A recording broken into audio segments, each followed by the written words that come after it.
You are listening to the IFH Podcast Network. For more amazing filmmaking and screenwriting podcasts, just go to ifhpodcastnetwork.com. Nothing's by design, man. Things you got to have the love, you got to have the passion, you got to just want to make movies. And then sometimes there's a lot of roadblocks, man, as you know. But every once in a while, there's something kind of cool that comes along.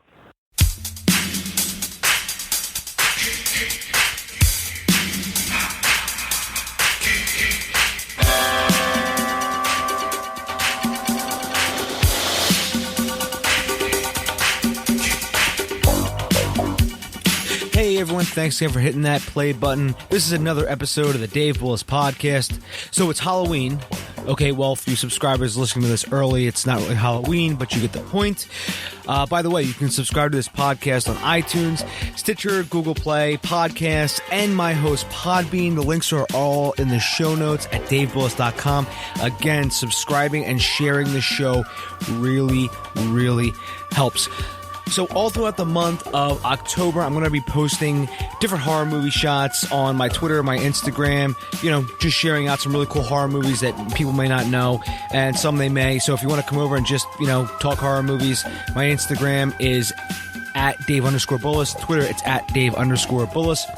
And speaking of Instagram, I'm actually entering the Bruce Lee Instagram contest. I just saw Bruce Lee's parent company now, who owns his likeness, actually just launched a contest. So I'm going to be entering something. I have an idea that may just win. I hope to shoot it sometime this weekend. So again, follow me at Instagram, Dave_Bullis, and maybe like the photo if you think it's any good. Anyways, continuing with the last podcast discussion, we were discussing about writing a script with the resources you have and uploading the finished product to YouTube just to gain some exposure. Because again, you'll be shooting this for as little as possible because the asset list is something you can get for free. It's all those things and resources that you have at your disposal. Location list, asset list, actor list. What can I go out there and get, and who are the people I know, and who can I talk to? And on this episode of the podcast, our guest Rocky and I discuss making films. How do you get locations? How do you get people to say yes? Well, let's find out together, shall we? On this episode of the Dave Bullis Podcast, I sit down with the head of Hourglass Pictures. We'll be discussing his new film, Ditch Party. And by the way, Ditch Party is having a one-night engagement in the New York area. So for all my listeners in the New York area, on Wednesday, October the 12th at 8 o'clock p.m. at Anthology Film Archives at 32nd Avenue and 2nd Street. I hope I got that right. They'll be showing Ditch Party there, and Rocky will be there. And if you listen to the podcast and you go up there and you see him, you can talk to him more. You can attend the event and say, "Hey, I heard you on that guy Dave Bullis' podcast." And he'll say, "Yeah, he sucks." And you say, "Yeah, I know he does suck." And that way you have at least some topic to talk about. Your hatred for me. So if you do go, please let me know. All kidding aside, I'm just kidding, everybody. Don't actually talk crap about me. I'm just kidding. And if you do go, please let me know. I really would appreciate it. Rocky's a fantastic guy, as you're going to hear. And, this is actually Rocky's first podcast. Did it go well? Well, take a listen, and, again, we'll find that out too, right? On this episode, I have writer, producer, and director, an all-around great guy. This is episode 129 with guest Rocky Costanzo.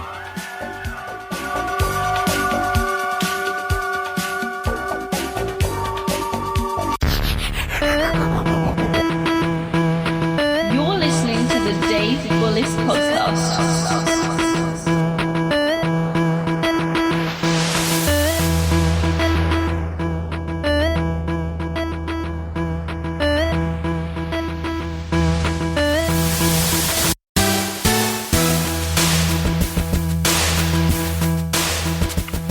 Hey, Rocky, thanks a lot for coming on the show.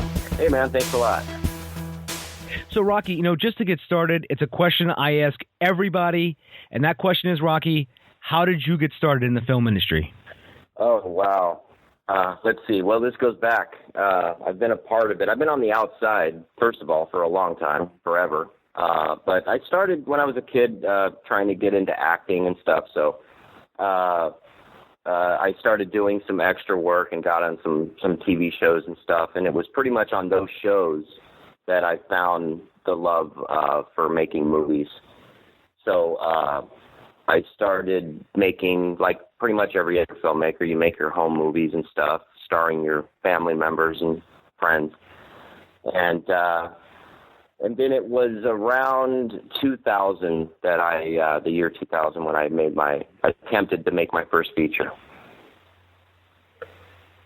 So, your experience of going on those film sets, what were some of the, like the moments that you started to realize, like, this is really connecting with you?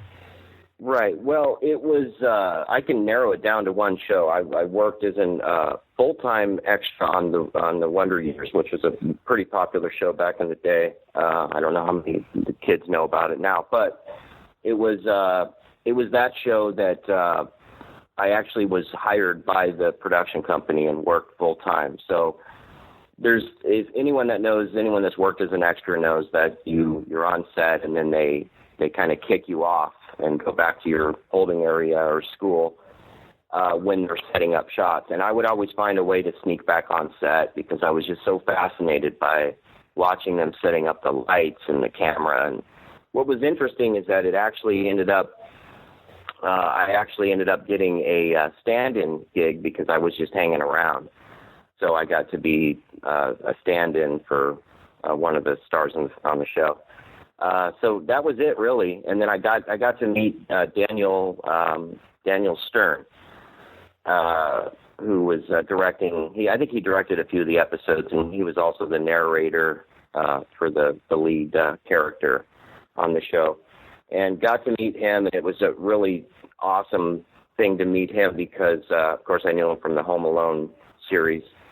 So it just, again, leaving that show, I had a whole newfound love of being behind the camera instead of in front of it. It's funny about the stand-in story because it was almost like you were standing around and someone was like, "You want to be a stand-in?" Exactly. That's literally what it was. Yeah, I remember the Wonder Years. It's funny because Kevin, who was a star, whose real name escapes me at the moment, Fred Savage, that's right. Why did I not remember that? Mm-hmm. I ended up bumping into him one day at on the set of It's Always Sunny in Philadelphia, and I was like, "Oh my God!" I was like, it's Fred Savage, and he was like, "Yeah, hi, it's very nice to meet you," and he was a director now, and that's why that's what he's been doing now these days. I've heard that. I think he's doing some TV stuff, and that kid was. During that time, it was mega. It was being on set. We would film at a lot of high schools and stuff, and that kid was like a Beatle. Just hugely famous. It was fun to be around. Well, that's amazing.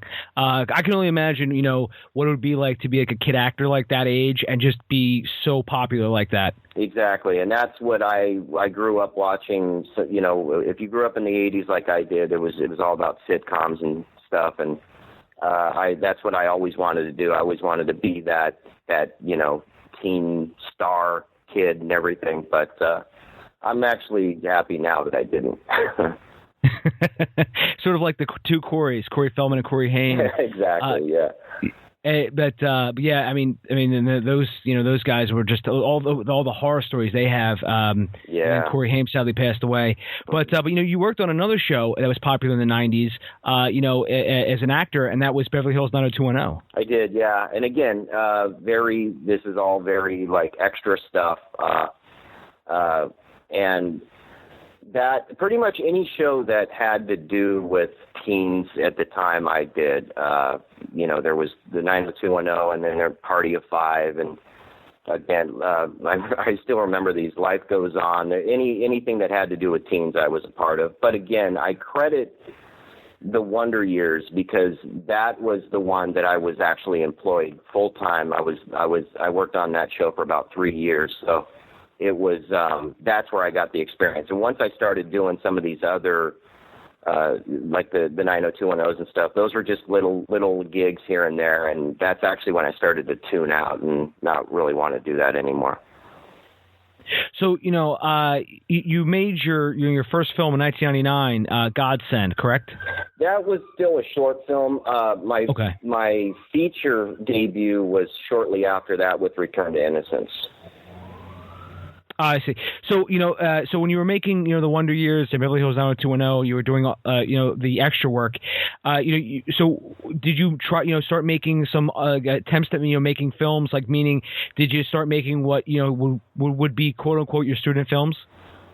Yeah, because I didn't go to film school. Again, I barely went to high school because I was on set a lot. But so I would credit what really happened was I got involved in public access TV, which I don't know if it's even exists anymore. But that was an avenue back in the day before the internet and YouTube, where you can actually go and borrow equipment from the cable studio and then go out and make your movies. And it was funny because usually people would make their cooking shows or political shows or interview kind of things, and I was out making like horror films and stuff. And when it was fun to see it kind of air on TV and everything. So really, I would credit that as almost being my quote unquote film school. And then of course just learning along the way. You never stop learning. Very true, Rocky. You always got to keep learning. Yeah. So, when you were started making your own films, what were some of the things, that really shocked and surprised you when you were making your films? Meaning, were there certain things that like problems that you didn't anticipate coming out of nowhere? And by the way, that's kind of a loaded question, Rocky. I know the answer is yes, because it happens to us all, right? It does, yeah. And, and it goes back to what I said, you're always learning. That I take something from every film. My very first film, the thing that I learned was lighting. I knew nothing about lighting, and we had a really good DP. Well, the film was shot in color, but we wanted a black and white film noir style kind of film. So this guy knew how to light for black and white, and so I was watching him, and I kind of picked that up. And then sound has always been a problem, so I think sound issues I kind of picked that up on the second film and wanted to learn more about that. And I think the storytelling and working with actors has always kind of been natural for me because, again, I kind of come from that background as an actor and writing scripts and stuff. So that, dealing with actors has never really been an issue for me, although I've heard other filmmakers say differently. Because that's a question I was going to ask you was about, because you come from an acting background, do you think you're more comfortable directing actors? Yeah, it's strange. The more at first I was so clueless on the technical side of filmmaking, and I'm still not that much better. But I would really spend a lot of time with the actors, and lately it seems like I want to let the actors kind of play themselves. I don't want to really be the puppeteer, and they're just again the puppets on my strings or whatever. I like to see them play because I think it brings out a natural thing, natural performance. And when you're in the audition room and you've had callback after callback, you see these people and you've decided that you want this actor or actress for the role. That means you want them. That means you're happy with them. You're not going to get anything better than what they're giving you. Maybe a little better, but not much. So you're happy with what you got, and so I like to let them play. So my focus has actually become a little bit more into the shots and the style and the camera movements and stuff. Yeah, I understand completely what you mean.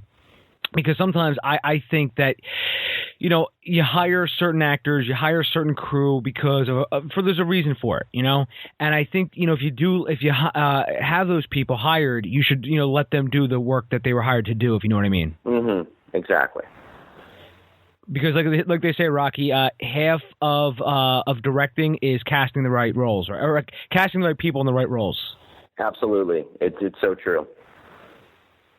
So, Rocky, as we talk about, your directing career, you did Godsend, you did Return to Innocence, and in 2005 you followed up with Hollowed. Yes. So, I wanted to ask, as we talk about your directing style as well, but your writing style, because I believe you've written all of your own movies, correct? Not correct. I did write a few of them. And Hallowed is one that I wrote, and also Hallowed is the feature-length version of Godsend, which was the short I did in '99. So, and that film was actually kind of shot out of frustration because I grew up on horror films. Again, you're in the '80s. You were attacked by horror films. They were everywhere. So I grew up on those, and we were trying to get another film done at the time, and it fell apart. And so I was like, I have a camera. I got a couple of lights. I learned a little bit of what to do on Return to Innocence. So let's just make a crazy slasher movie. And so I wrote, directed that one, and yeah. So, I want to ask about your writing style, Rocky, and and basically that question is, when you're writing, do you subscribe to any sort of method or anything like that, or like like the USC sequencing method, or Save the Cat or anything, or do you just sort of start with a heavy treatment? I'm just asking, how you go about writing your own screenplays. Sure. Well, again, writing, especially as I'm getting older, writing is not coming easy to me anymore. Meaning the actual act of sitting down at a desktop and starting to type. I envy writers that can just sit down and just away they go. Okay. I don't think I've ever been able to do that. I'm still, what I do, as a matter of fact, I just got back from Santa Barbara because I'm softly writing a new script, and I still have a pad and a pen, and I come up with actual not even a story. I just come up with ideas like this will be cool. This will be a cool moment in a movie. I don't know what the movie is, but this will be a cool moment, and then I start thinking of characters, and really, I have everything laid out on paper before I even sit down at a desk and start actually constructing the script. So you still use a pen and a paper then? Do you to write out everything, like the treatment, the outline, and everything? No, it's really just notes. It's just filled with a bunch of different notes, and then in my head the idea starts to come around, and then I don't really do the treatment first. I just start getting into the script, and I also write straight through. And if I'm thinking ahead, meaning I start at page 1 and I literally just go all the way through.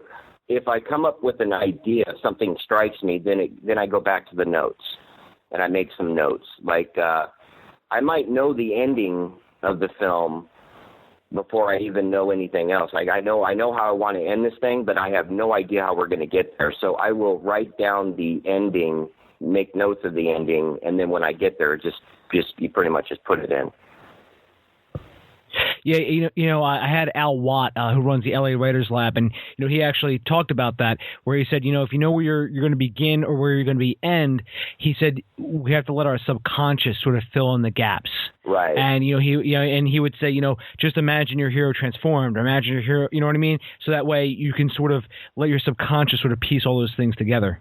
Exactly. And again, like I said, I'm not a natural writer, so my way is my way. I started writing mainly because I needed a film to make. So I'm a director first. And so I couldn't find a writer. No one else was, doing any writing for me. So it's like I was kind of forced to, if I want to make a movie, I got to write the darn thing. Yeah, and you know, Rocky, I think that is sort of what I've been noticing is more and more is that, you know, there's two camps. Either the people who sort of say, well, you know, I'm going to audition for this, I'm going to write this screenplay, or I'm going to try to direct this movie or this or that. And then there's the other camp where it says, you know what, if I'm going to do movies, I'm going to have to write this for myself. Right. And you're also seeing, which is, it is a way in, but I think a lot of actors that try that, they realize how hard it is, you know. It's not, you know, just I'm an actor and I can't get a gig, so I'm just going to write a movie for myself. They don't realize that, okay, well, now you got to get the thing optioned and you got to sit around and hope that it goes to production, and then you got to fight to make sure that you get the lead in that project or whatever. But to go with more of what you're saying, you're starting to see that a lot. It's almost like everybody is doing everything nowadays. So actors are not just actors; they are actors, producers, directors. You know, they're everything. And I've always kind of just been one thing, like a director, and of course writing. If I don't have a writer, I'll write it and then direct. But I'm seeing, like, it just seems like everybody's doing everything these days. Yeah, very true. Because I have all my guests on to prove it. But no, I know exactly what you mean, because now it's a lot easier to make a film. I have an upcoming guest, and he was saying that he made his film was making films in the late '80s, early '90s, and what happened was he said you needed a whole army to make a film. He goes, nowadays, with digital, he sees small guerrilla crews, and they're pulling off stuff that he used to need 50, 100 people to do.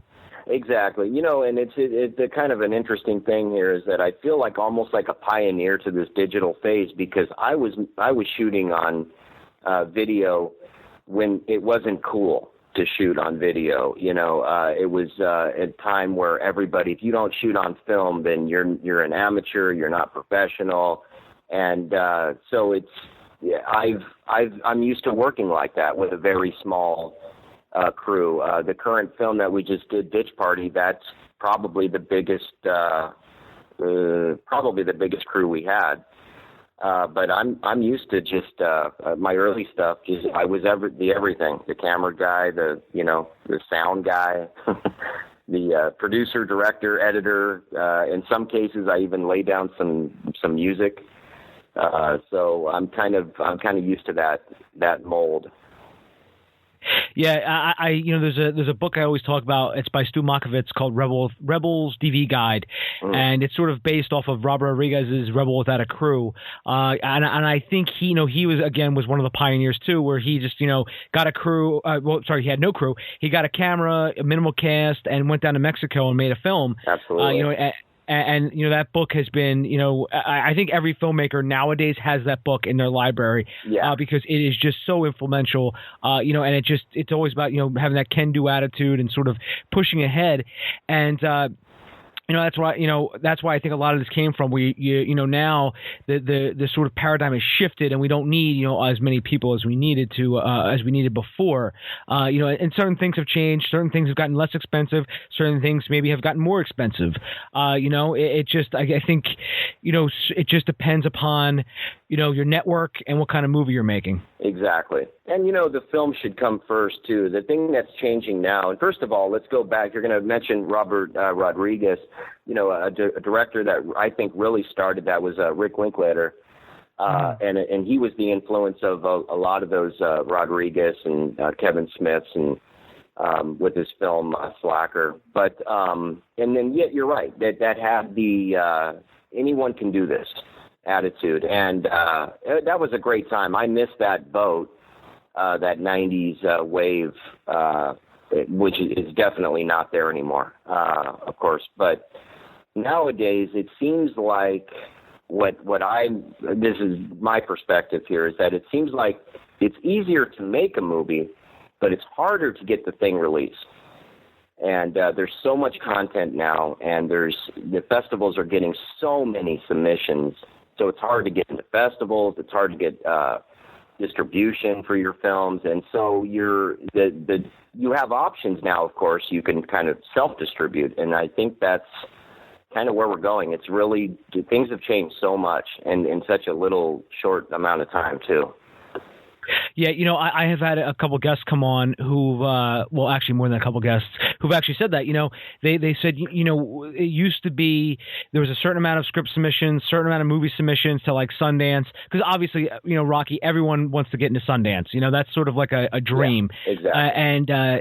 And now he said that's the new key. He goes, it's almost like movies. It was Paul Pedito who runs Script Gods Must Die, and he actually said something to the effect of, it's almost like, movies are easier to make, but now getting people to see them is a hard part, and getting distribution. And he was actually asking, because I've had a couple distribution people on here, what is the key? What does it take to get on the front page of iTunes? What does it take to get on the front page of Netflix? And is it even worth it? You know what I mean? And by the way, the answer to that is a very long-winded answer, but for everyone listening, Jason Brubaker runs an awesome site at filmmakingstuff.com, and he can help you out. He's actually head of distribution at Distribber, which actually is an aggregator, and they're big into distribution stuff. Yeah, sorry to interrupt you, but yeah, I talked with him as a matter of fact, and we almost did something with him, and still might. So I'm familiar with him. Yeah. Oh, cool. Yeah, Jason's a great guy, and that's part of the thing. And honestly, last on a couple weeks ago on an episode of the podcast, and one of the bumpers, Rocky, I even said, if I had no connections, if I had, if I had nothing, and I was going to make a movie, right? I would make a movie for, try to give one location cinema, try to, make it obviously as cheap as possible, get my asset list, my actors list, my location list, make the best film I can with the story first. Obviously the story has to be so compelling, so interesting. And from there, I know it sounds crazy, Rocky, but I would almost if it cost me almost nothing to make this thing, or maybe even, maybe $500, I would put it on YouTube for free to build an audience. As crazy as that sounds, I know it might seem crazy to release a movie for free, but in a way, if that was going to be like maybe a student film or one of my first films, or I would just maybe release it for free, and just to see if I can get an audience and try to get attention that way. Because Fede Alvarez, who directed the Evil Dead remake, was able to do that because he put up Panic Attack, which was a short film, and then he was able to, and he got so much attention through that they gave him the I think Universal gave him the go ahead to direct Evil Dead. Right, and you're right. There's no wrong way to do it, and that's the thing is unique, and you said the key thing there is cheap. We have the capability these days. There's cameras, cheap cameras out there that you can use, and like you said, story first. Everything you're saying is absolutely correct. And you make something real cheap. You don't have to spend a lot of money. You go back to the film Hallowed, my second film there. That was literally almost no budget. I literally just Home Depot shop lights and stuff, and some gels, and it was basically me. At some points, I was like even on rollerblades to get like dolly kind of shots and stuff. That was the one experience I ever got where the film was completely bought outright from a distributor, released on DVD, and so that movie cost nothing, and if you see the film, I mean, I can say this, I can criticize my own work here, but it's not that great, and it cost nothing, but here I get a nice check. So the point is, you never know, and so try anything. If you can make a film and put it out there on YouTube, and someone discovers it, and you might be able to get a gig off that, Yeah, that's it's like you said, we always keep learning, and that's why even when I say release a film for free, I have friends of mine who got noticed in the early days of YouTube. Like I'm talking 2004, they got noticed on YouTube by Lionsgate. Lionsgate actually contacted them and said, "Hey, what's this zombie movie you're doing?" And they thought it was a joke. And they ignored it, and then they emailed them back through YouTube and said, "No, we want to talk to you about buying your film." And that's a whole nother story. But it's amazing what can happen, especially with social media. The more people I talk to, the more people are adamant that, if you're going to be in the entertainment business now, you have to have some kind of social media presence now. You know what I mean? And you have to have a website, because if you don't, they kind of look at you like, well, why aren't you on Twitter? Why, if you're a filmmaker, why don't you have YouTube? You know what I mean? Right. It's true. And there's guys like me that struggle with that. I'm not real big on the social stuff, but you're right. You need to. You got to get on board. Well, I want to talk more about, your directing projects, Rocky. There's a film I wanted to ask about because I'm actually interested in knowing myself, but it's 11/11. Yeah. I was actually interested in asking about that project. So for me and for everyone listening, could you tell us a little bit about 11/11? It's the film that, it's kind of a sore subject. I'm glad you brought it up. It's great, but it's the one film I did that we never finished. And it had so much hype behind it, and so anyway, it was. What do you want to know about it? Well, actually, I just want to know, what the whole synopsis of the project was, all that stuff. Because the reason I asked was because I saw on IMDb a lot of people were asking about it, so I figured, I might as well, I better ask about it too. Yeah. Well, again, it goes back to this film started in 2004, and that was the film that fell apart, and we started doing Hallowed. Remember, I said we did Hallowed out of frustration because that film fell apart. It was just a mess all the way through. But the main thing was that it started with just like a coming of age type of thing, which we've gotten some people said it reminded them of like Stand By Me and that kind of thing. And I think maybe that might have been what the interest was.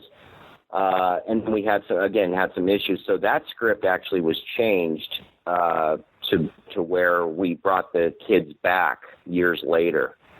And so I wanted to make something to where we could play off that angle of their kids, and then we can pick up the script and pick up the story, of them later. And it's actually a long story. It gets really complicated, the storyline of that film. I didn't mean to bring up a sore spot, Rocky. The reason I asked was because so many people were asking about it on IMDb. I thought, that'd be, I better ask about it too. But no problem at all, man. Oh, cool. So I know you said it wasn't completed, but is there anywhere? Is it released ever or? What we did was there is a documentary that we released on it, which is the rise and fall of 11/11. Shelved is the name of it, because we had a camera crew on set getting behind the scenes footage, and so that ultimately turned into the documentary. So you can find that, and that actually will answer all your questions, I'm sure, on the film. It's a very lengthy documentary, and it's kind of cool because it really shows what it's like to be on the set of a small independent film with very little money, and it kind of walks through. It's like a day-by-day kind of journal, if you will, of the film. Yeah, and I'll definitely link that in the show notes for everyone listening.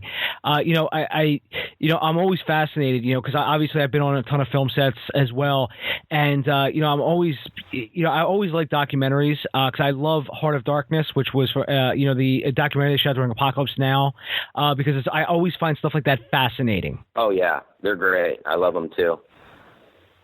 And just obviously your next movie after 11/11 was Midnight Cabbie. Correct. So, for everyone listening, can you just give us a short synopsis of the film?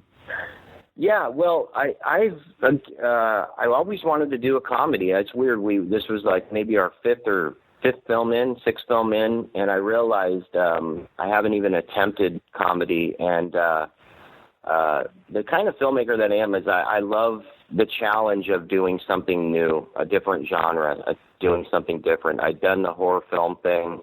I've done a couple of dramas at that point. And So I haven't attempted comedy. So the comedy that I grew up on was, the early 80s stuff like Airplane and where, political correctness was out the window, So we wanted to make something like that, and just a fun, goofy popcorn movie. And it was actually a lot of fun to make, and I'm pretty proud of that one. And so I believe that's the one where the cab driver has one night to raise enough money to get his brother out of like sort of harm's way. I think his brother's being held captive in a warehouse. Am I correct? Yeah, it's over a gambling debt, and the main character Doug has to bail him out. And every place that he tries to get some cash, he can't do it. So it pretty much, again, it's a zany comedy. So the only way to make the money is he gets put in this situation where he has to drive a cab all night, and he's constantly just picking up one weirdo after another, to meet his goals. So again, yeah, it's a race against the clock kind of thing. Again, comedies that I used to watch as a kid. It's pretty much what it is. Yeah, very cool. I actually, because again, I was looking around your IMDb, and I saw that, and I actually, that one actually caught my eye, because it actually is. I saw Race Against the Clock comedy about a guy who has to drive a taxi all night collecting fares to bail his brother who's being held hostage, and that's one I wanted to ask about, just because I thought that was a pretty interesting log line. Yeah, it was fun too. It was a fun film. So I want now you have a new movie coming out called Ditch Party. And I wanted to ask, obviously, so we were talking about your earlier works, and we were talking about, now you have Ditch Party coming out. So basically, has your writing and changed as well as your directing style? Has it changed and evolved over time, or do you sort of have the same sort of method you use to every project? Okay, well, yeah, Ditch Party is different in almost every way, and I'll start by saying that I did not write Ditch Party. This was nor was this my, quote unquote, my film. This was a film that, you can say that all the other films was my creation. I was behind the producing of it and directing, and in some cases writing. I did collaborate with the writer on this, on Ditch Party, like I do. I love to work with writers. I love to collaborate, but I was not the writer, nor was I the producer on this one. So this was the first film that I was actually approached by Noel G., the producer of the film, and his partner David Ramick, who head up Entangled Entertainment. It was over a phone call. I was not expected to do anything with them. I was focused on another film that I was still trying to get off the ground, and this was almost like thrown in my lap. So it was a first experience to actually direct something that wasn't completely mine.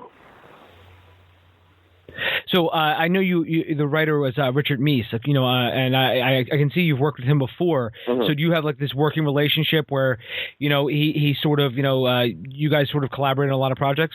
Yeah, it's starting to turn that way. We met. He's actually an actor. He's one of the lead actors in my first film, going back to Return to Innocence, and he's just kind of been hanging around, and he brought up the fact that he writes, and so Midnight Cabbie was probably the first collaboration, and then Ditch Party. So yeah, it's kind of become a thing.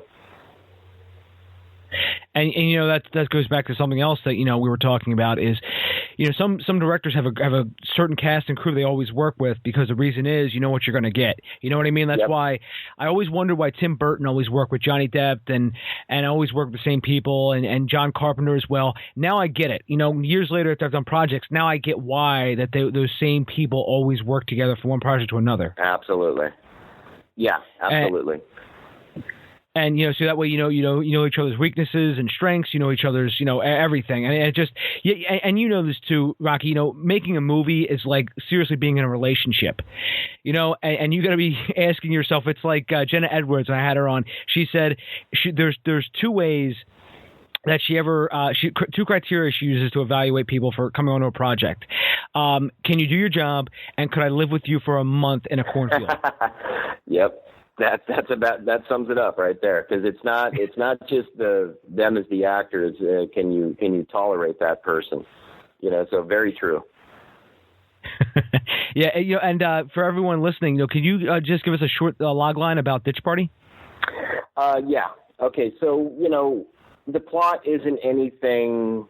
When you look at the marketing stuff, the trailer and everything, the play, it's really not anything that we haven't seen before. Kid shows up to school with a gun and starts firing away. What I wanted to do, again, with the initial phone call, is we were going to basically do a one-room setup, kind of what you were talking about before. But what's the reason? You have films like The Breakfast Club where these kids are in the same room. The reason they're there is because they have Saturday detention. So what's the reason? And there's been a lot of documentaries on this subject. There's, it's on TV every other night. This problem is still happening. And I wanted something. I haven't seen this. I'm not saying it doesn't exist, but I personally haven't seen a film where the perspective is the kids in the room. So it's the focus is not on the shooter or glorifying what the shooter's doing. It's about the kids that are trapped in a room and what they go through, the drama that they go through. And you can't, and the rule was I want the camera in the room with them. The camera's going to be basically another character. And we started realizing that if you're going to do a feature film and it's set in one room the entire time, that's a challenge. And it's tough to keep, especially today's audience, compelled, to sit through an hour and a half of them in one room. So we started kind of bending the rules and said, okay, if one of the characters leaves the room, then we have the green light that the camera can leave the room. So, but anyway, in a nutshell, that it's really the focus, it's the perspective of this film, is that it's in the room with the victims.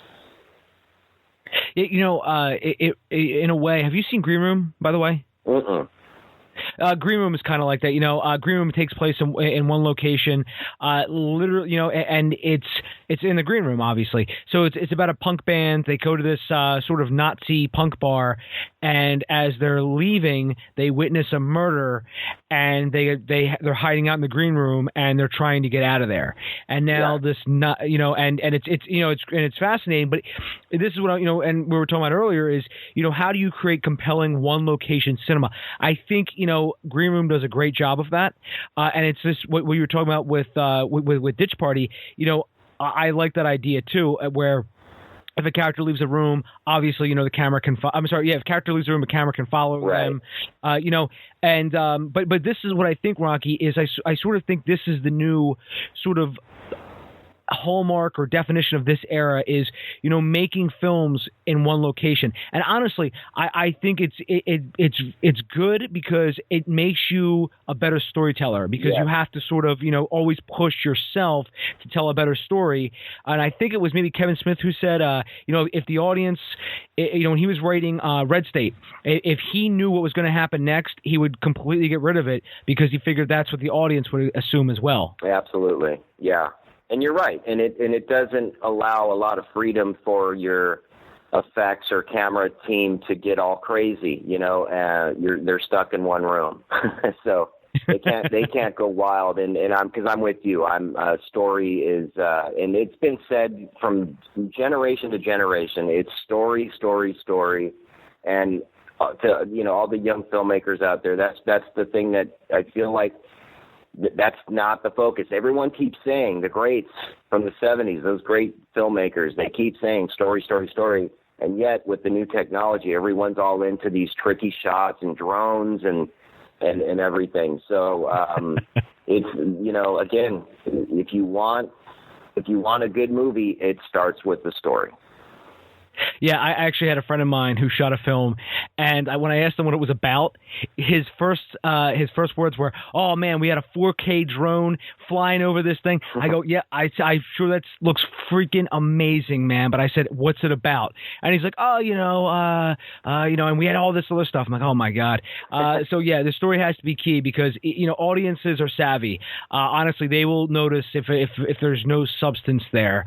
You know what I mean? So right. That's why when you and I are talking about stories first, they're always going to be hooking on that story. And I wanted to ask real quick about Ditch Party. 5 students trapped themselves in the basement of their high school during an all-out assault on students and faculty. I wanted to ask, did you actually film in a real high school? We did, yeah, and that was really fun, and also again a different challenge. We filmed some of it at a high school, and then we were on set for the actual room. Now we were planning on shooting this thing in the summer before kids got back into school, but it didn't work that way. That we were waiting on funding to happen and everything. So we actually shot during school when school was in session. Now we were on the weekends, but the challenge wasn't so much the filming. The challenge was getting because we kind of destroyed that school in the sense of we had. We brought in all these props and we dressed everything, and we had kids that were, dead on the floor. We had fake blood and stuff, and so we would rip out light fixtures in the classrooms and stuff. And if they're listening right now, they're, I'm sorry, but we did all these things, and then we had to put everything back at the end of the night and make it and clean up and everything. So it sounded like a good thing, and it really was, but at the same time, it was a lot of work.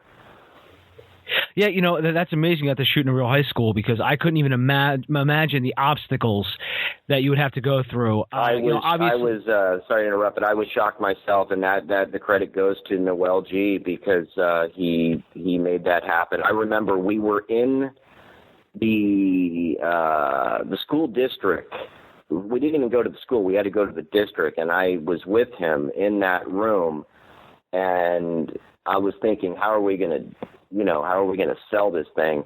And Noel went right into it. It was hilarious. He said, "This is what we're going to do." And there's this kid who's going to be walking down the hall, and he's shooting kids, and we're going to have these squibs with blood splattering. And I'm looking at this guy across the way, and I'm like, well, we might as well just leave, man, because there's no way we're getting this. And the guy just said, "Yeah, go ahead."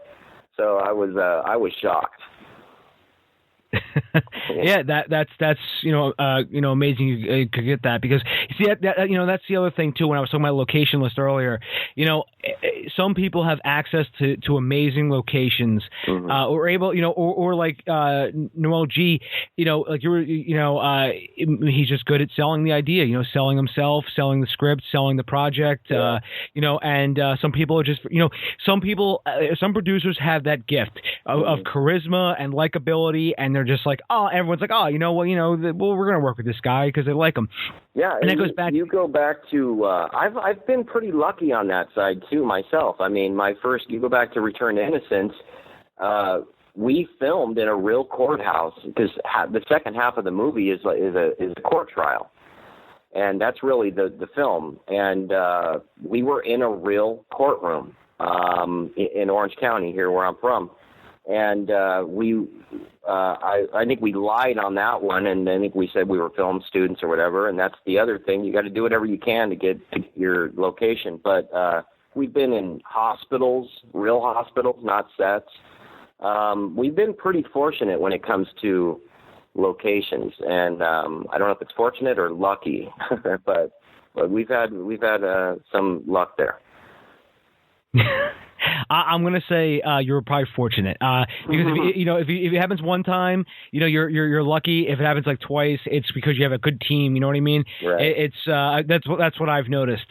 And just as producing my own stuff, I've noticed that you have to go in there and sell yourself. I actually got an amazing soundstage one time just because I was at the right time at the right place at the bar. Nice. And I got to meet the right people, and I was like, oh, here we go. And everything sort of worked out well. And, it's amazing how those things sort of come together. Yeah, it really is, man. Nothing's by design, man. Things you got to have the love, you got to have the passion, you got to just want to make movies, and then sometimes there's a lot of roadblocks, man, as you know. But every once in a while, there's something kind of cool that comes along. Yeah, very true, Rocky. Yeah. Rocky. We've been talking for about 45 minutes now. I don't want to eat up. I know you have to run. But in closing, is there anything we didn't talk about that maybe you wanted to discuss, or anything you wanted to say just to put a period at the end of this whole conversation? Absolutely. Again, the current film is Ditch Party, and we do have a screening coming up in New York on October 12th. So I don't know if you got listeners out there in the New York area, but love to have you guys come out and hang out with us. It's going to be a fun night. It's at the Anthology Film Archives. Is there a Facebook event page for it? I believe it's we don't have one, but you can find us on Ditch Party, and Twitter. It's at Ditch Party Movie, and I think we're on Instagram and everything. So all the information will be leaked out on there. Cool. And everyone listening, I will link to all that stuff in the show notes so you can follow Ditch Party. And and I'll make sure to put some information about the premiere. Rocky Costanzo, I want to say thank you so much for coming on the podcast. Thank you so much, man. It was a lot of fun. My pleasure. And Rocky, where can people find you out online? Your personal website or Twitter. My production company is Hourglass Pictures, which is Films at Hourglass. I don't know if it's .com or .net. I think it's .net, actually. Or you can find me on Twitter at Rocky Costanzo, and Facebook and all that kind of stuff. Yeah, Rocky, we just became Facebook friends. That's Yes, we did, man.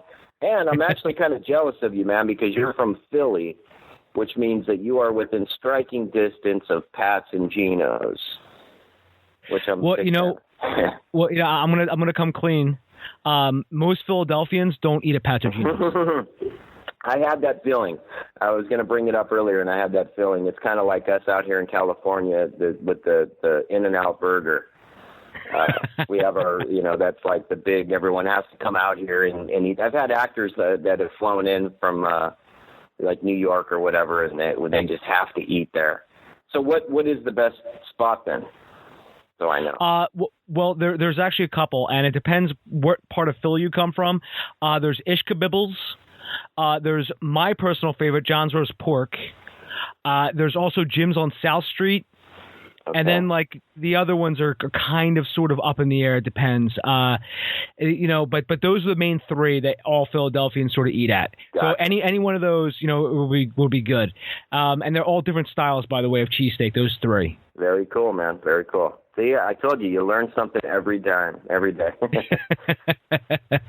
I'm now going to start a new podcast about cheesesteaks in Philadelphia because I can educate everybody about the what Philadelphians actually eat. But honestly, I completely understand about the In-N-Out thing. I actually was asking a friend of mine who moved up to LA about that, and he was like, he goes, Dave, I ate there like twice. I eat at local places now. Yeah, absolutely. There's a lot better out there for you. But yeah, I get it. I get the appeal. But everyone, it's DaveBullis.com. Twitter, it's at Dave_Bullis. Check out Ditch Party, and I will link to that in the show notes. Rocky, again, thank you so much for coming on. Thank you, Dave. It was fun. Find Dave at DaveBullis.com. Please make sure to subscribe and share the podcast.